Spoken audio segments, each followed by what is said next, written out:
રાજ્યમાં સૌપ્રથમ વખત વડોદરામાં ડ્રોનની મદદથી ટ્રાફિકનો સર્વે કરવામાં આવ્યો છે।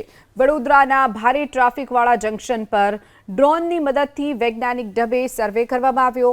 આજે વડોદરા ટ્રાફિક ડીસીપીની આગેવાનીમાં ખોડિયારનગર 4 રસ્તા પર ડ્રોનની મદદથી ટ્રાફિક ફ્લોનું રિયલ ટાઈમ મોનિટરિંગ કરવામાં આવ્યું હતું। પ્રથમ તબક્કામાં એલએનટી સર્કલ, માણેક પાર્ક, સરદારા સ્ટ્રીટ અને વૃંદાવન 4 રસ્તા પાસે સર્વે કરવામાં આવ્યો।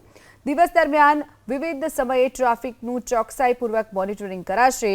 આ સર્વેના આધારે સિગ્નલના ટાઈમિંગ સેટ કરી શહેરમાં ટ્રાફિક વધુ સુચારુ બનાવવામાં આવશે।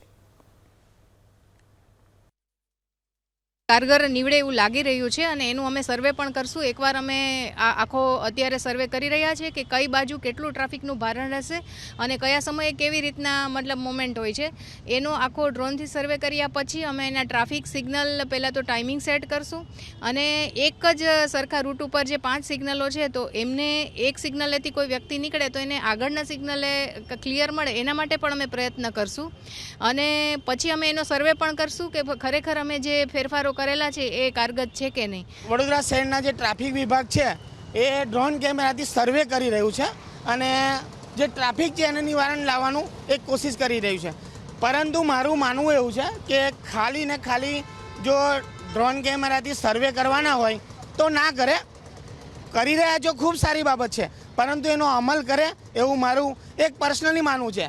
આ ખોડિયારનગરનો પોઈન્ટ જે છે ત્યાં ખૂબ મોટી સંખ્યામાં ટ્રાફિક થાય છે। અહીંયા ટ્રાફિક એટલું બધું વધી જાય છે સાંજ સવારે કે અડધો પોણો કલાક લોકો અહીંયા ટ્રાફિકમાં ફસાઈ જાય છે, જેના કારણે લોકો જવાનું હોય છે નોકરી ધંધે કાં તો ઓફિસ પહોંચવાનું હોય છે, ઘણાને કંપનીઓમાં પહોંચવાનું હોય છે ટાઈમ પર, એ જઈ નથી શકતા।